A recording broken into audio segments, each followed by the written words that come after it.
Okay, today's lesson is about solving equations with variables on each side of the equation.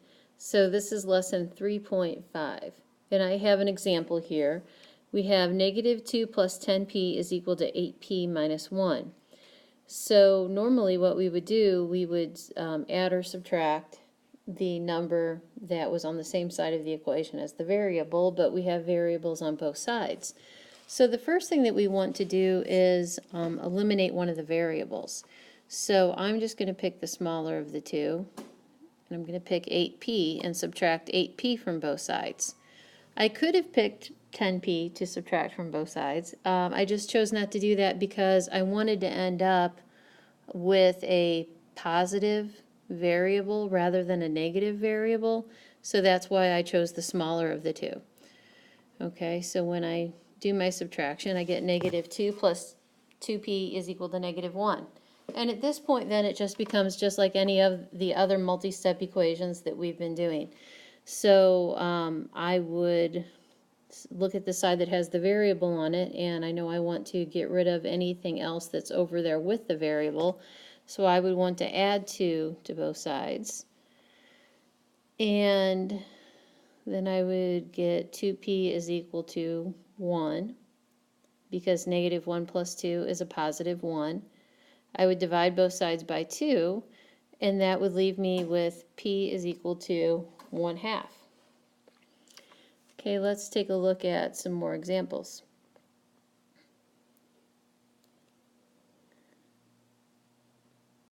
All right, so here's another example. So this time, our goal is the same. We want to figure out what r is. Okay, so it looks like we should do some distributive property before we do anything else. So 4 times 2r is 8r. 4 times 8 is 32. And then on this side, 1/7 times 49, that would be the same thing as 49 over 7, so that would be 7r. And 1/7 times 70, that would be 70 over 7, so that would be 10. Okay, now here I have variables on both sides of the equation. I want to subtract the smaller of the two of them, so I'll subtract 7r from both sides. And then I would get a negative 32, minus 32 is equal to 10. And then I want to add 32 to both sides of my equation. And I get r is equal to 42. Okay. Okay, here's another example. 2m plus 5 is equal to 5 times m minus 7 minus 3m. So once again, we have a distributive property to do on that part of it. So let's go ahead and do that. So we have 2m plus 5 is equal to 5m minus 5 times 7 is 35 minus 3m. Now I can combine like terms here, and I have 2m plus 5 is equal to 5m minus 3m is 2m minus 35.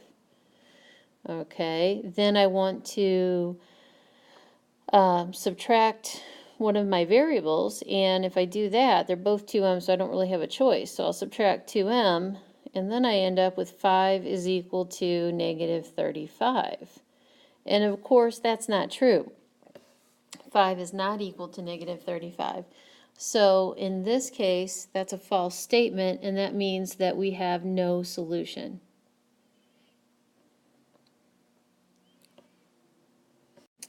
Okay, so here we go. One last example. This one, we want to do distributive property here. So let's do 3r plus 3 minus 5 is equal to 3r minus 2. Combine like terms here. So we have 3r minus 2 is equal to 3r minus 2. Okay, so when we look at that, obviously the left side is the same thing as the right side. So what do we do about that?